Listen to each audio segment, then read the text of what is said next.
Everybody, this is Lorelia. Welcome to another episode of the Never Lose a Deal podcast. This is the place. If you are new to me or new to the podcast, this is a place where I help real estate investors leverage real estate financing and funding to build wealth.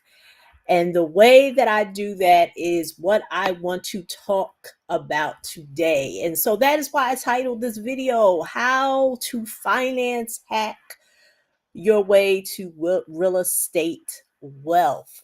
And so today I'm going to talk a little bit about how I'm able to help real estate investor do how I'm able to help real estate investors, what I have did in the past. I'm going to share with you parts of the framework that I have been able to do that. Now, if you are new to me, let's just say I am not new to this space of talking about real estate financing as well as funding and credit.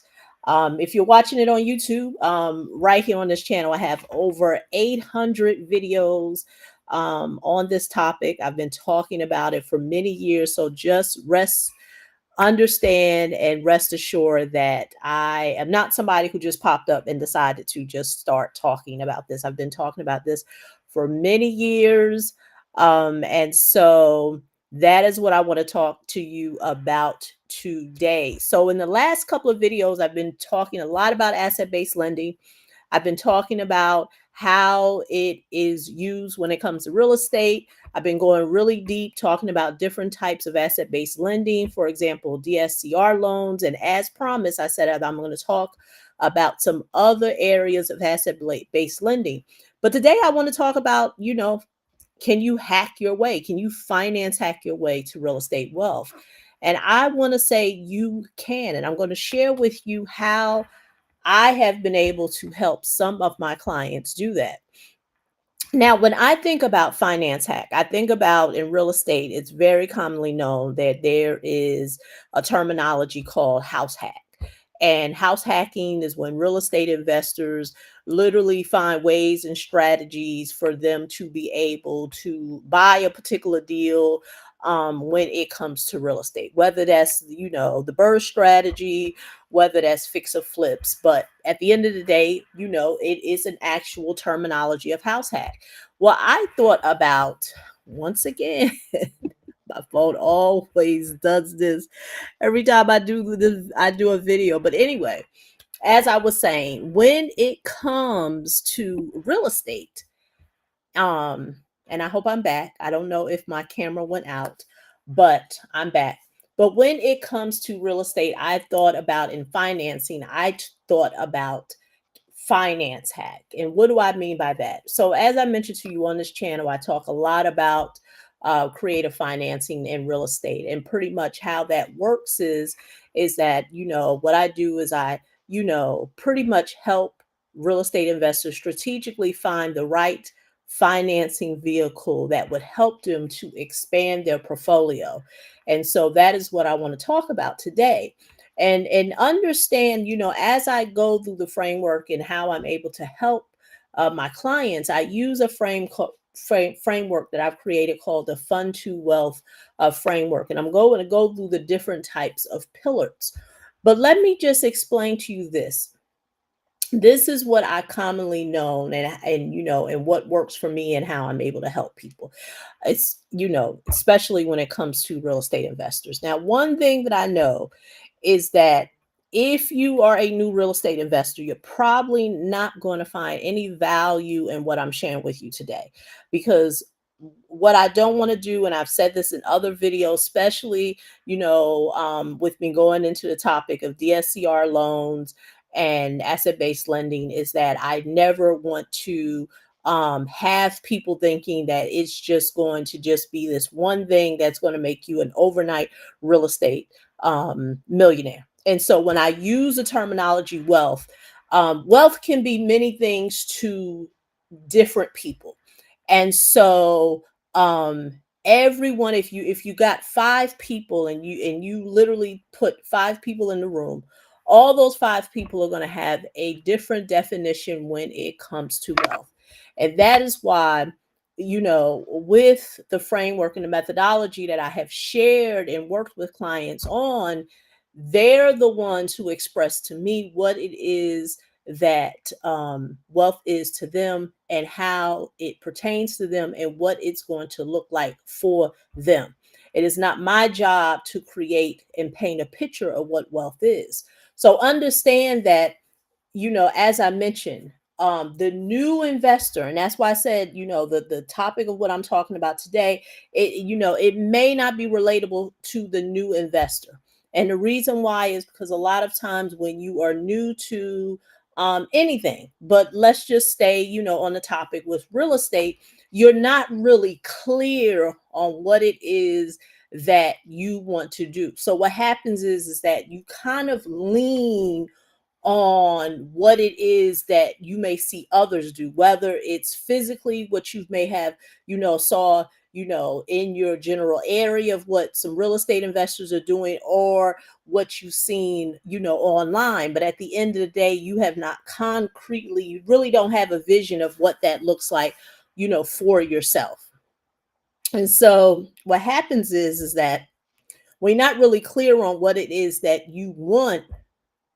Anything will, a person will think that anything will get them there. So what happens is that they look at 10 different ways of what it's possible for them when it comes to real estate. So they're not really concrete, solid, locked in to what it is that they want to do. They one week they may be looking at fix and flips, another week they may be looking at multifamilies, the next week they may be looking at short-term rentals. So they're not really locked into what it is they want to do, which is why part of my fund to wealth framework when it comes to wealth pillar number one is being very clear on your vision. Vision is so important.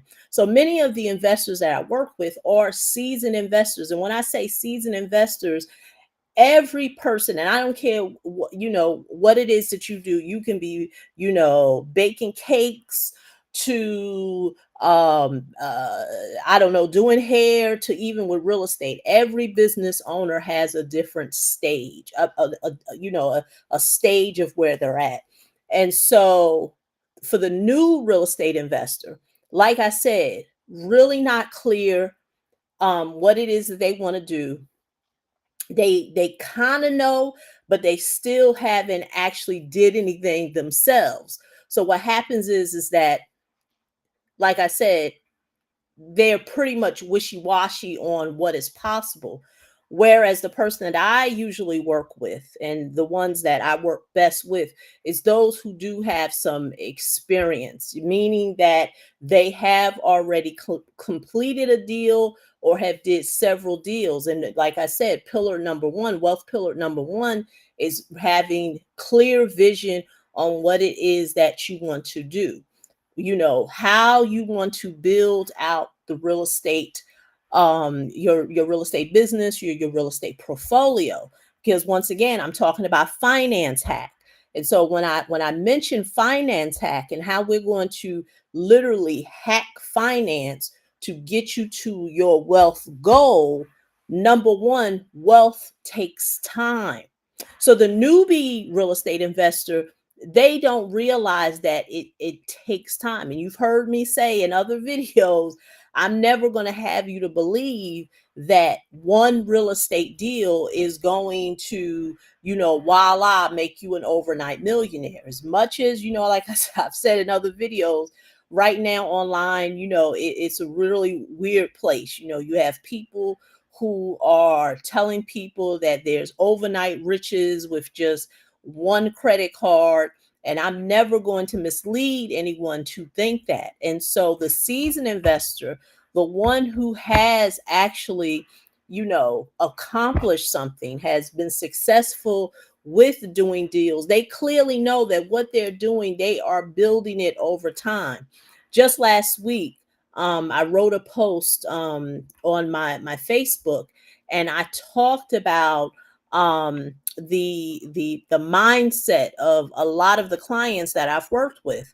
And without putting out numbers, because I never want to be salacious, but have I helped people get funding approvals over six figures, yeah.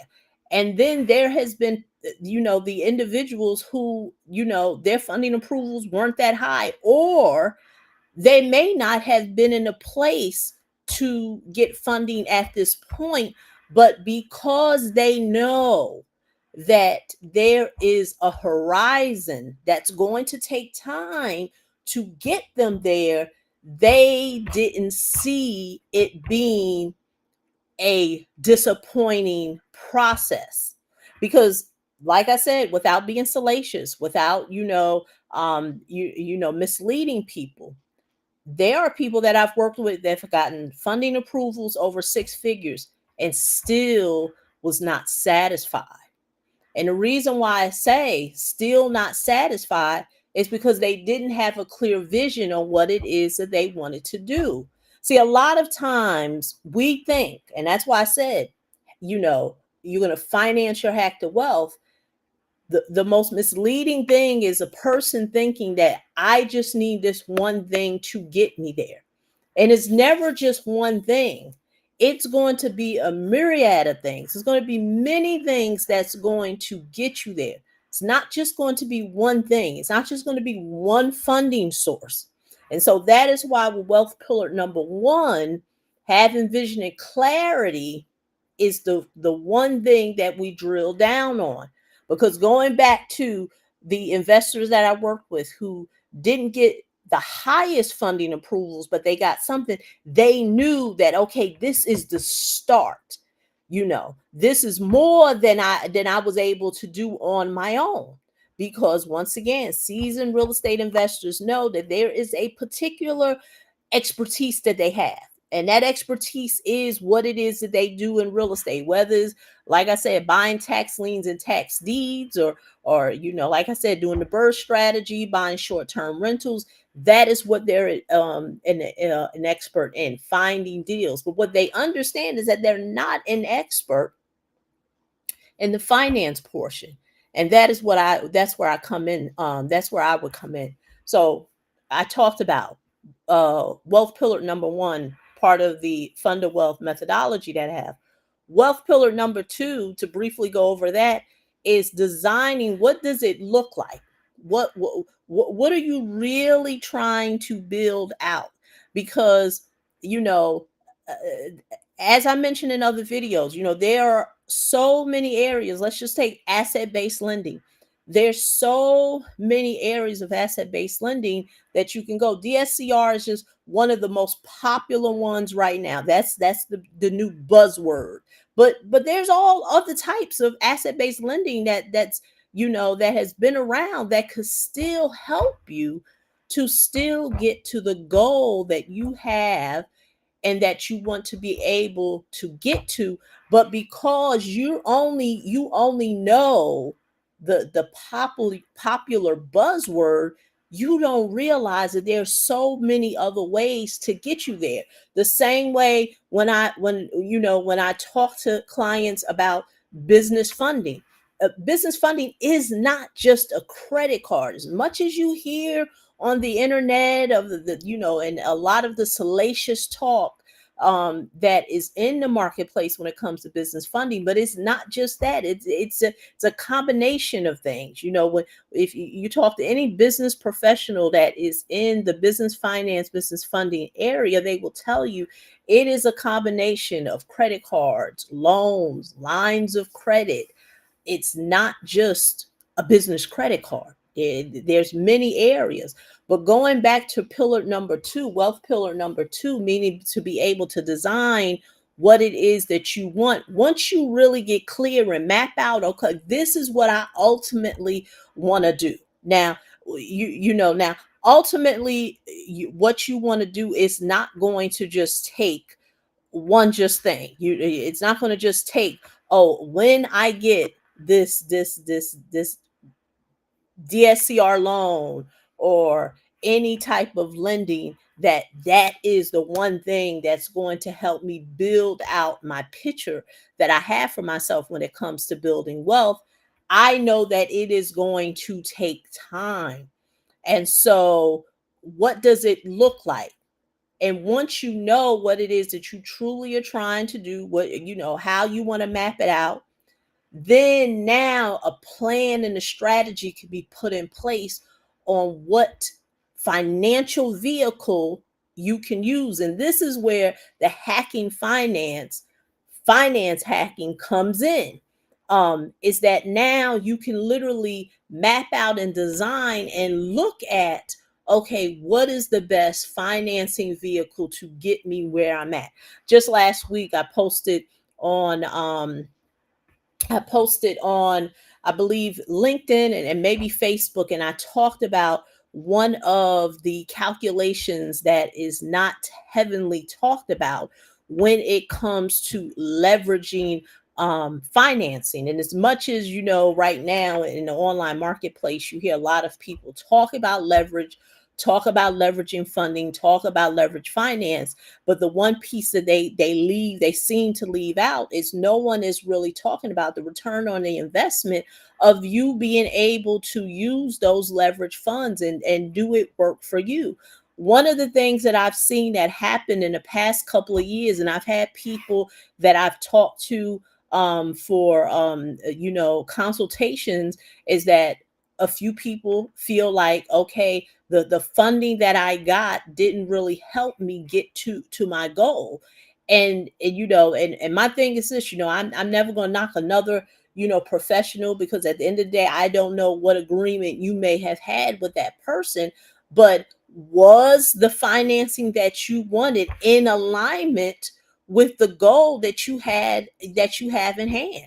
And then also, what are the other mitigating factors that you needed to look at?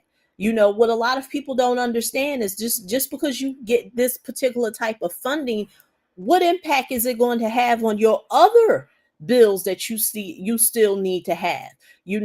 Once again, and these are the things that are usually happen to the newbie investor, because they don't think about those things. And it can even happen to seasoned individuals.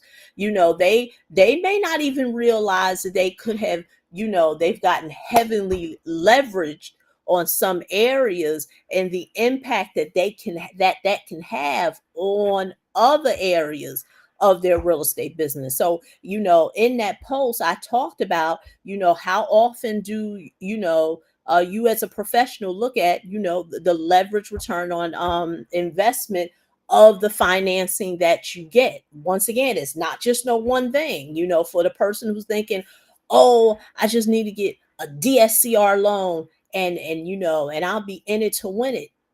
Like I said, there's a lot of mitigating factors that need to be looked at, because at the end of the day, this is what I've noticed, is that when it comes to real estate financing, a lot of people have a knee-jerk reaction.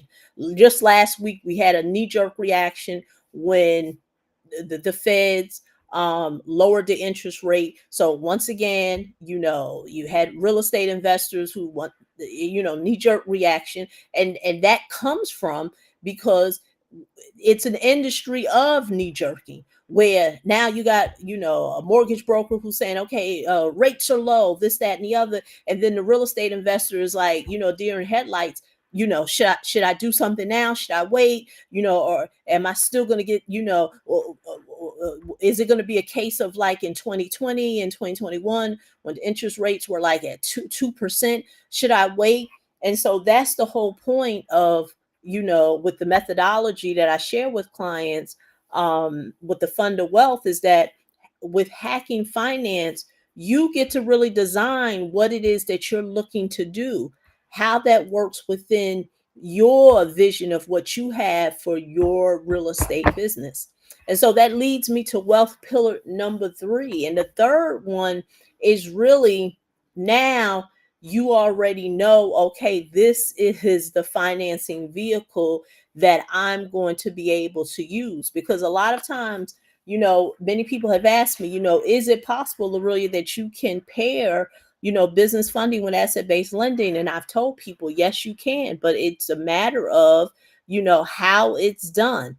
It's not a one a one how they say it, a one fits all, or type of situation. It really just depends on what is the ultimate goal that you want to have. I've said it in other videos, because what happens is that you are spinning multiple plates when you are dealing with the business funding, and then you still have to deal with the asset based lending, and that still doesn't still doesn't mitigate that you still have other financial obligations out there. So you have to be very careful of just hearing certain buzzwords and thinking, okay, it's a one size fits all type of deal, and let me just use it as a band-aid to get me where I need to go. So like I said, yes, I definitely believe that, yes, you can finance hack. The same way you can house hack, you can finance hack your way to wealth. And there's no one size fits all way of being able to determine wealth. What wealth is to you can be different than what it is to Linda, that could be different than it is to Timmy, that it can be different, even for myself. But at the end of the day, you get to design what it looks like for you, and to be able to pair what financing works best for you. There's been many of times when I have talked to real estate investors, and like I said, they're a lot of times they're sold on the buzzwords out there. Oh, I need to just all I need is the business credit, or all I need is a DSCR loan, or all I need is one of those bank statement loans. And then when you really map it all out, and I've had to do that with with clients, is that this is what it's going to look like on paper. Well, of course, it's a spreadsheet, but this is what it's going to look like if you were to leverage this particular financial instrument, whatever it may be, but you're seeing it right there in front of you. And that a lot of times is not what mortgage lenders or mortgage brokers going to do. They're not going to literally map it out and show you what it's going to look like. Their job is to just get you approved. So it's not a case of, okay, if you use this is where you're going to be financially, based on what it is that you're telling me that you have. Your other business real estate obligations that need to be paid out, along with what you personally need to be paid out. I know a lot of people like, oh, well, the personal is separate from the business. That may be the case, but once again, there is a source of income that has to pay for those things. And you have to literally look at what buckets of sources of income that you have to pay for those things. Because when you map it out, and like I said, I've had clients, when you map out the numbers, this is what the numbers look like. And so going back to what I previously, said, when it comes to the business funding, did I have clients that were not able to get any funding? Wasn't because they couldn't get approved, wasn't because they weren't in position. It was because they knew the financial mishap that could occur if they would have taken out X amount of dollars. So they know that since their plan of what they're looking to do to build wealth is long term, right now is not the time to leverage that amount of debt. Had nothing to do with the ability of not being able to get it. Getting it is no problem. I tell clients all the time, the easiest part of financing and funding is getting it. That ain't hard. All you have to do is meet the lender's criteria. Okay, Mr. Lender, Miss Lender, well, what's the criteria? Okay, this is my criteria. And then now massage and fix it based on what it is they're looking for. Oh, okay, do you need another sizable down payment? Okay, then you can do that. Does your credit need to be worked on? Okay, you can do that. But that still does not negate the financial responsibility that you have, that you are now responsible for. So once again, when you map it all out, put it out on, a spreadsheet and really look at, this is the financial obligation that's going to be put out. Is it going to lead me to wealth, or is it going to hinder me from getting there? Those are the deep conversations that I have, that I have with clients, and we talk about it, and we discuss them when I'm working with them. And so, like I said, I did a really quick, brief overview of what it looks like, to be able to, finance hack your way to wealth based on my methodology and how I work with people. Um, you know, have the terminology of hacking finance been around? Yes, I've heard it, but normally, in respect of what I'm talking about, is not the same of what, at least what I've read out there in the marketplace. So once again, this is Lorelia. I'm going to continue having conversations about this. Like I said, as I go more deeper and deeper into talking about creative financing, how it can assist real estate investors who literally want to expand their portfolio. We're going to have more of these conversations, because this is the part that you will not get from a mortgage broker or mortgage lenders. No mortgage broker is going to really map out what it's going to look like in terms of all the areas of your life if you were to leverage or get any type of financing. Their goal is to only get you approved, and that is making sure that you meet their parameters of where you need to be as a real estate investor to get approved. But it's up to you to really look at, okay, does this financial vehicle put me closer to my goal, or does it take me further away to my wealth goal? And that's where I come in. So once again, this is Lorelia, another episode of the Never Lose a Deal podcast. If you want to learn more about me, if you're watching it on YouTube, like I said, have over 700 plus videos here on this channel. But if you are listening on the podcasting platforms or on some other social media platform, just click any of the links that you see below this video to learn more about me and how I have been able to historically help real estate investors achieve their goals financially with leveraging financing and building wealth. So once again, this is Lorelia. Talk to you in the next video.